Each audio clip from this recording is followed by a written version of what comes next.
मित्रों नमस्कार। पाई नेटवर्क की एक न्यूज़ बहुत अच्छी निकल के आ रही है। यहाँ पे आप देख रहे हैं ये स्टेलर का एक्सप्लोरर है। ये ऑथोराइज एक्सप्लोरर है, कोई फेक नहीं है। यहाँ पे बाइनेंस ने अपना बिजनेस अकाउंट बनाया है, टेस्ट अकाउंट बनाया है। कुछ दिनों में यहाँ पे इसकी टेस्टिंग स्टार्ट हो जाएगी। तो इसका मतलब यह है बाइनेंस ने स्टेलर पे अकाउंट बनाया है। तो यहाँ पे ये अनुमान लगाया जा रहा है कि बाइनेंस जो होगा वो पाई कॉइन के साथ, पाई नेटवर्क के साथ इंटीग्रेट करेगा। अभी ये इसमें टेस्टिंग चल रही है। जब टेस्टिंग इसकी सफल हो जाएगी तो इसको पाई नेटवर्क के साथ इंटीग्रेट किया जाएगा। इसका बिजनेस अकाउंट पाई नेटवर्क के साथ लिंक किया जाएगा। तो ये पहला एक्सचेंज बन जाएगा पाई कॉइन को लिस्ट करने के लिए। और ये जीसीबी को ये फॉलो करेगा। जीसीबी $3,14,159 पे ये पाई कॉइन को अपने पास लिस्ट करेगा। अभी तक लोग सोच रहे थे कि पाई कॉइन किसी भी एक्सचेंज में लिस्ट नहीं होगा। मैं भी यही सोच रहा था कि लिस्ट नहीं होगा, लेकिन यहाँ पे अनुमान लगाया जा रहा है कि पाई कॉइन अपना तो स्टेबल कॉइन है, जैसे डॉलर वगैरह हो गया, अपना आईएनआर हो गया, तो थोड़ा बहुत ऊपर नीचे होता रहता है क्योंकि इसकी कोडिंग ब्लॉकचेन में कुछ इस तरीके से होगी। ये इसके प्राइस को स्टेबल रखेगा, उसको ज़्यादा ऊपर नीचे नहीं होने देगा। प्राइस इसका बढ़ ही सकता है लेकिन नीचे नहीं आएगा क्योंकि यूलर सील्ड्स में भी लगा हुआ है और ये अपना स्टेलर प्रोटोकॉल ये फॉलो करेगा। तो वहाँ पे ऐसा रहेगा कि ये कहा जा रहा है कि जैसे मान लीजिए हम लोगों के पास पाई कॉइन है, हम लोगों ने माइन किया है, मेहनत से माइन किया है, इसलिए हमको ये जीसीबी प्राइस $3,14,159 का रिवॉर्ड मिल रहा है। बहुत से लोग जो माइन नहीं करना चाहते हैं, जिनके पास काफ़ी पैसा है, तो वो अगर इसको ऑन करना चाहते हैं तो एक्सचेंज में मान लीजिए हम लोग इसको पाई को लेके जाएंगे, वहाँ से कोई भी क्रिप्टो खरीद लेंगे, उनको हम अपना इन्वेस्टमेंट की तरह रख सकते हैं क्योंकि जो हमारा ये तो स्टेबल कॉइन है, इसकी प्राइस तो ज़्यादा ऊपर नीचे होगी नहीं। बहुत से लोग चाहेंगे कि हम लोग इसको बिटकॉइन में लगा के रखें या बीएनबी में लगा के रखें या किसी अदर कॉइन में लगा के रखें जिसमें ग्रोथ की ज़्यादा संभावना हो, तो वहाँ इसको लगा रखेंगे। बहुत से लोग इसको चाहेंगे कि हम अपने पास पाई रखें, जैसे वो लोग डॉलर रखना चाहते हैं। तो ये काफ़ी अच्छी न्यूज़ निकल के आ रही है। और भी काफ़ी सारी कोडिंग्स हैं, वो मैं अभी आपको दिखाऊंगा कि अंदर अंदर क्या चल रहा है। इससे आपको कंफर्म हो जाएगा कि हम लोग जीसीबी को जीत चुके हैं। जैसा कि पाई के वाइट पेपर में बताया गया था कि पाई कॉइन को स्टेलर के साथ इंटीग्रेट किया जाएगा, ये स्टेलर प्रोटोकॉल को फॉलो करेगा। तो यहाँ पे स्टेलर XDR में कांस्टेंट पे का एक कोडिंग की गई है, कोसासी भाई ने की है, कोशिश भाई ने। तो यहाँ पे आप नीचे जाएंगे तो यहाँ पे आप देखेंगे बाकी सब तो इसमें सेम ही है। यहाँ पे आप देख सकते हैं कि फिक्स वैल्यू रखी गई है $3,14,159। यहाँ पे लिखा है fix value of pi coin in $, में लिखी हुई है। इसकी मैक्सिमम सप्लाई आपको पता ही है, वो भी सब में सेम है। यहाँ पे आप इसकी जो फीस है, ट्रांजेक्शन फीस है, जो 0.01 अभी पाई में लग रही है, लेकिन जैसे ही ये ब्लॉकचेन पर रिलीज होगा, यहाँ पे इसकी ट्रांजेक्शन फीस USD में हो जाएगी, 0.01 USD में हो जाएगी। और ये इससे भी कम हो सकती है, वो ट्रांजेक्शन के हिसाब से होगा।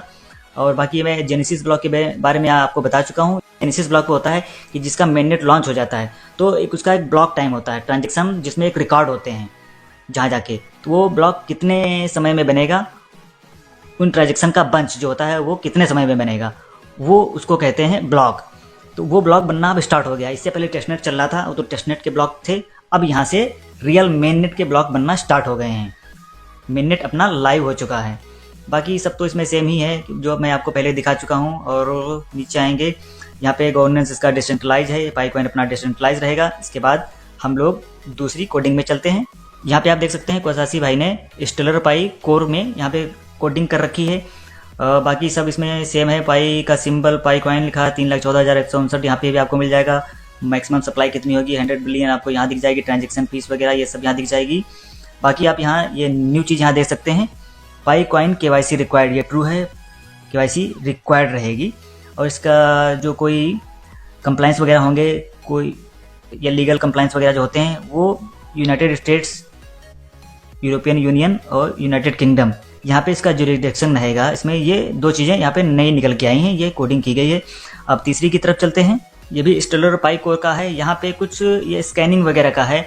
यहाँ पे bucket list constant with database test, ये कुछ टेस्टिंग वगैरह का है। यहाँ पे स्कैन कर रहे हैं, कुछ अपना होता होगा, तो इसके बारे में ज़्यादा कुछ पता नहीं है। तो इसमें कोडिंग वगैरह है, तो इसका भी लिंक आपको मैं दे दूंगा अपने टेलीग्राम में, वहाँ से आप देख सकते हैं। अब चलते हैं दूसरी कोडिंग की ओर। यहाँ पे डाओ माल की पाई के साथ इंटीग्रेशन दिखाया गया है। जो डाओ माल का जो अब ये जितनी कोडिंग दिख रही हैं, इनका जो ऐप वर्जन होगा वो आपको पाई ब्राउजर में देखने मिलेगा। तो ये डाओ माल का आप अभी भी देख रहे होंगे, ये आपको ब्रेनस्टॉर्म में दिख जाएगा या इकोसिस्टम जो ऐप्स हैं वहाँ पे दिख जाएगा। इसकी कोडिंग यहाँ पे की गई है।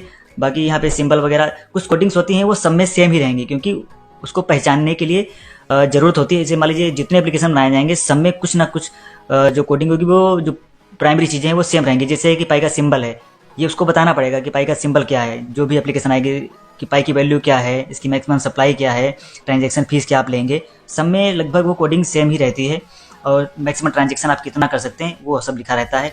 यहाँ पे इसकी जो फीस है वो डायनेमिक मतलब चेंज की जा सकती है, वो यहाँ पे उसको इनेबल किया गया है, वो ट्रू है। मतलब डायनेमिक मतलब होता है कि वो फीस चेंज होती रहेगी, ये नहीं है कि इसको फिक्स किया जाएगा। फिक्स तो मैक्सिमम सप्लाई फिक्स है और इसका प्राइस स्टेबलाइज है वो फिक्स है।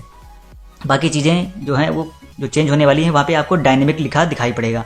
एक कोडिंग ये हो गई। एक कोडिंग मैं आपको और दिखाता हूँ। यहाँ पे आप देख रहे हैं कोशिश भाई ने मैप ऑफ पाई की कोडिंग की हुई है। यहाँ पे आएंगे, यहाँ पे पाई का सिंबल और पाई कॉइन की वैल्यू, मैक्स सप्लाई है, सब सेम रहेगा। और यहाँ पे लास्ट में आप आएंगे, यहाँ पे भी आपको KYC देखने को मिल रही है। KYC रिक्वायर्ड रहेगी। मैप ऑफ पाई में आप रजिस्टर करेंगे तो उसके लिए आपको KYC रिक्वायर्ड रहेगी। जहाँ जहाँ जो चीज़ जरूरत होती है उसकी कोडिंग वहाँ पे डाल दी जाती है।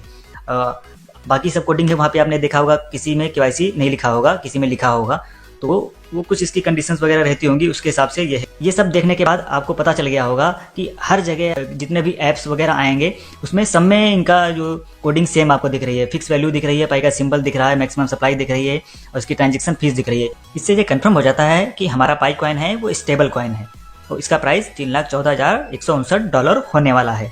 एक धमाकेदार न्यूज़ एक और है, ये एल्चमे पे एक है। ये जो है, ये जो अपने पेमेंट्स ऐप होते हैं उनको ये बेस प्रोवाइड करता है। मतलब उनके बीच में एक माध्यम बनता है पेमेंट का।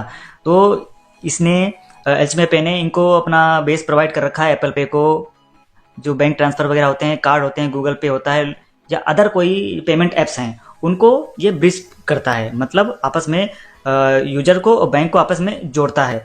लगभग इसने 200 कंट्रीज़ में अपना ये सर्विस प्रोवाइड कर रखी है। यहाँ पे सारी कंट्रीज़ के नाम लिखे हुए हैं, आप यहाँ देख सकते हैं। ये एक काफ़ी अच्छी न्यूज़ है हमारे लोगों के लिए और पाई नेटवर्क के लिए। इसके बारे में थोड़ी चर्चा करते हैं।